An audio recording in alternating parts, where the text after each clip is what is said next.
Another day, another dollar. We're heading back up to Boca. We're going to HDwerks to talk about the rally car build. And we're also gonna stop off at Echo Farm real quickly because I gotta get some wrap stuff done to the F250, some branding on this thing. Boca, baby, we're on our way. I'm basically gonna do like an Only Prop Firms banner across the roof there, kind of tie it all in with a little bit of gold.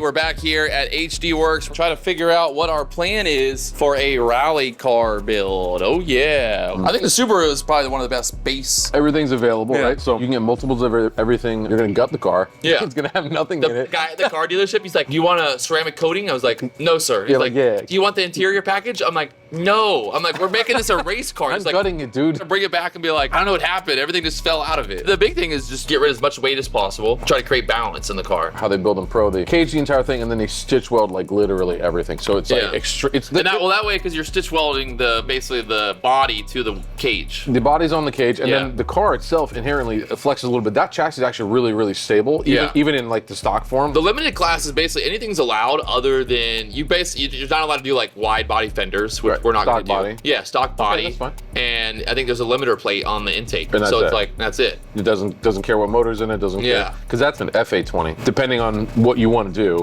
it would most likely be an EJ20. I mean, I know they built they have like those long blocks and everything. Well, that was the idea. So do like literally like a crate drop in. Exactly. That's all I'm gonna do. Honestly, I thought about maybe buying another car at some point just to have another backup car. You get this one dialed in, and then you just build a replicate. So like if let's say you're doing a series or something like that, and you need a B car. I want to find a company that makes a carbon dash for it. Like that's it. We're gonna put buckets in it. Full PDM. I'm gonna rip everything out of it. We want balance. We want a car that's highly like reactive. I want like balance, like 350 to 400 torque and horsepower. Exactly. Yeah, that's all you need. All those rally cars that you see, like all the Gymkhana cars, like all that stuff, they're really low horsepower. Yeah. But they're all torque. They're instant. Yeah. Instant. Right. So they're your first gear is like like, and the gears are short and like everything like that, so they can get out of the hole. We'll build it, with that in mind. You know what I mean? I got to look at kind of the tracks and that. You do like a Haltech kind of like display, or I see some of the guys they have it, so like literally all you can see is you're just seeing your shifts. You're seeing your gears. Well, so the X shift has a physical like big display. Definitely need that if you want it. The Haltech or Motec will display whatever gear you're in, but I like having a retard proof like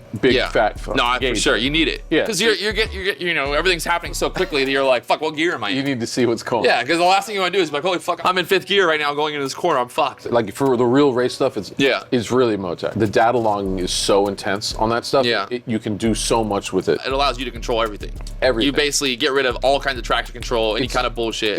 It will be the traction control. Yeah, so exactly. It'll be the center diff control. It'll be the ABS. So I can call them and if I want them to write a code to get into the factory ABS unit or replace it with a Bosch unit, I can do that with ABS. Yeah. And all that stuff is done with Motec. So I can like do different lockups. So if you're like in a totally gravel situation where it's like fucking super loose, you need that bitch 50-50. Yeah. Like, so you can lock it up 50-50. Okay. Or if you want to swing out a little bit more or a little bit less or whatever. Yeah. So you can adjust all that. And we'll be able to, it'll be able to see the wheel slip. It'll be able to, that's where all the logging comes in, is where you can see all that stuff, where you can really change your parameters based on your track and stuff like that. 450 horsepower, light as possible. Up to 450 torque at the same time, or even 500. We think that thing will weigh when it's like totally stripped down, Try to get it under 2 and we can really like just not put anything in the car. What do you think all in budget? I have no idea. 100? It'll be more than that. Yeah, you're gonna get 2 motors right off rip. 20, 30, I thought. Like, crate motor. Get 2 of them. That's 100 grand. All right, all in 200. I'm not making no deals today. That is very scary. When I throw out at 200,000, oh no, still not enough. You got the tranny, you got to put the cage in it. The Motec's gonna be probably 15 grand, like all that stuff to go in it. Brakes, wheel tire package. The bulk of it isn't that bad. Yeah. The problem is going to be you need multiples of stuff. At least 2 motors, like a motor in the car and a motor ready to go. Suspension will probably be close to 10 grand. Lexan windows, everything. Lexan front windshield, all that. All the race stuff, your seats, and then those seats time out too. Same thing with the helmets too. Helmets time out and everything. I literally just ordered like a $2,000 carbon fiber fucking helmet with the speaker and everything in it. To be honest, kind of like January would be like the goal. Because it's just like January is kind of like the start of like every new season. We're not painting anything crazy right now, right? No. Like it's gonna get wrapped. Leave it blue or wrapped or whatever. Like leave it blue. I'll probably leave some brake lines in the car for some placement stuff, but I mean everything's gonna come out. It's gonna be sick though. Oh, we got some new GTR parts back too, huh? Yours is the blue stuff. This is the R34. Piping is done. I got all your piping here.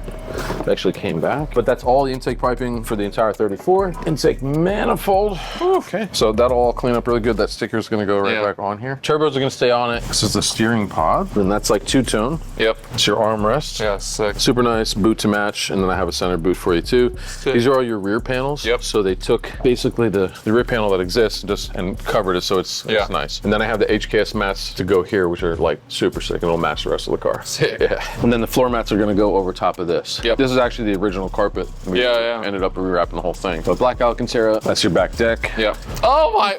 No motor. Bro stole my motor. No motor. When I came here, this car had a motor. These guys. We just keep it. They take your car, they take the engine out of it, and then you're fucked. Like, really? See you later. You never get it back. This is your block. Heads at the machine shop. It's coming back shortly, and then we're gonna put it all together, put pistons in it, get it out of here. This one's actually done. Same intake manifold you have, G35 900. This is actually the same size as that HKS one. Oh yeah. But this is just the regular Garrett version of it. Same exact size though. So it'll look almost identical to this one. Does the HKS one have like different fins on it? It's the same impeller. Yep. But basically they do a T51 arm rod and they machine this face out. So like all you hear is a thing like, it just sounds like a diesel. Let's get more air in it, huh? It definitely helps guide the air in a little bit better than if it's not there, but it sounds way cooler on the HKS one. Yeah. That's because they cut it out. The blue one we just did, it made 701 or 709 or whatever it was. This car was perfect, quote unquote. This car was painted after the factory. This might have been a factory cover. Yeah. Even from factory, they're not. They don't match. Different. Yeah, they don't match at all. If you look at a factory car, like the bumper is painfully obviously different than like the body of the car. Same thing with like this plastic stuff. So they paint them in like completely different rooms, and this is like tri-coat traditionally from factory. So it's almost impossible unless you're spraying the whole thing in one shot. Same temperature. It's impossible. Everything. We're gonna do the skirts. We're gonna do the rear bumper. I'm gonna match all this stuff. I got you over fenders for it, brand new Nismo ones. It just finishes the car. If you had to pick only one GTR model to have for the rest of your life, and you can never drive a different one, which one would you pick?